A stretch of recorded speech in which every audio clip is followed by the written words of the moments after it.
चंद्रयान 2, फिर लूना 25।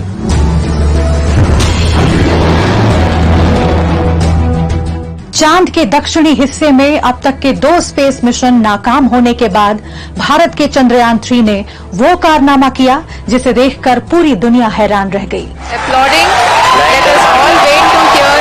हैरान इसलिए क्योंकि मून के साउथ पोल पर अपना परचम लहराने वाला भारत विश्व का पहला देश बन गया है। अमेरिका और चीन जैसे देशों ने भी अभी तक साउथ पोल पर कोई सॉफ्ट लैंडिंग नहीं की है।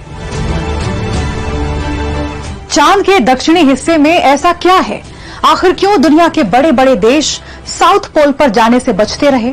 भारत ने कैसे चांद पर सबसे पहले सॉफ्ट लैंडिंग करने वाले रूस को भी पीछे छोड़ दिया? आज स्पॉटलाइट में बात भारत की ऐतिहासिक कामयाबी की। नमस्कार, मैं हूं शुभ्रा सुमन।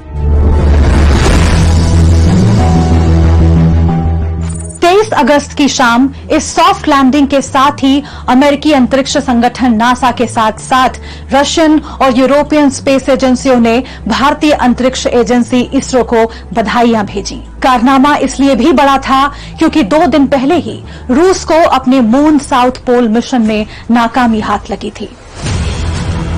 रूस चांद के दक्षिणी हिस्से पर भारत से भी पहले उतरना चाहता था। भारत ने अपना मून मिशन चंद्रयान 3 14 जुलाई को लॉन्च किया। लैंडिंग के लिए 40 दिन बाद की तारीख रखी गई। रूस ने भारत के 28 दिन बाद यानी 11 अगस्त को लूना 25 लॉन्च किया और लैंडिंग की तारीख रखी 21 अगस्त।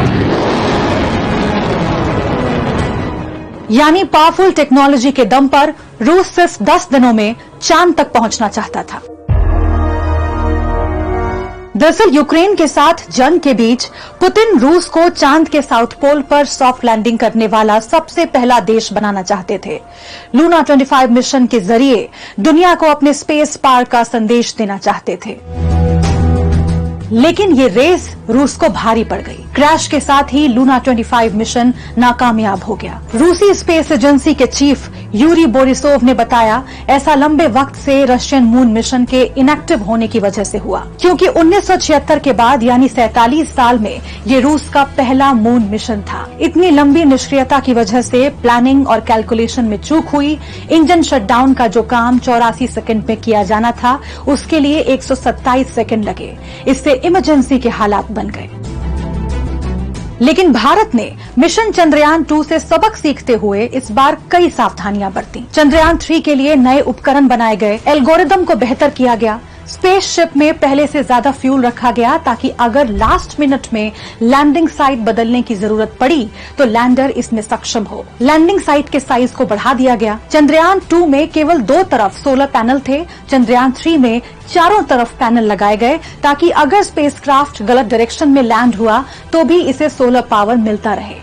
यानी चंद्रयान 3 को फेलियर बेस्ड डिजाइन के आधार पर बनाया गया ताकि हर हाल में लैंडिंग सफल रहे। खास बात यह है कि भारत के मून मिशन का बजट भी रूस के मिशन का करीब 1/3 था। यानी भारत सिर्फ 615 करोड़ रुपए खर्च करके चांद पर पहुंचने वाला चौथा देश बन गया, जबकि रूस ने अपने लूना 25 मिशन पर करीब 1600 करोड़ रुपए खर्च किए थे। वहीं चीन ने पहली बार चांद पर पहुंचने के लिए 1752 करोड़ रुपए लगाए थे और अमेरिकी स्पेस एजेंसी नासा ने अपने मून मिशन अपोलो 11 पर 2 लाख करोड़ रुपए खर्च किए। चंद्रयान 3 की सक्सेसफुल लैंडिंग के बाद भारत ने मून मिशन में रूस के अलावा कई और देशों को पीछे छोड़ दिया है। फिलहाल जापान की स्पेस एजेंसी भी चांद पर लैंडर लॉन्च करने की तैयारी में है।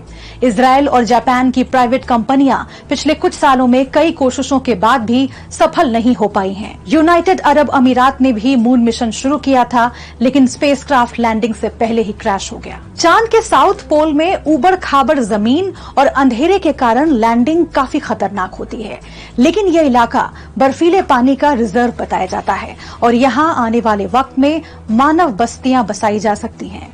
यही वजह है कि अमेरिका और चीन भी इस दशक के अंत तक यहाँ पहुंचने की कोशिश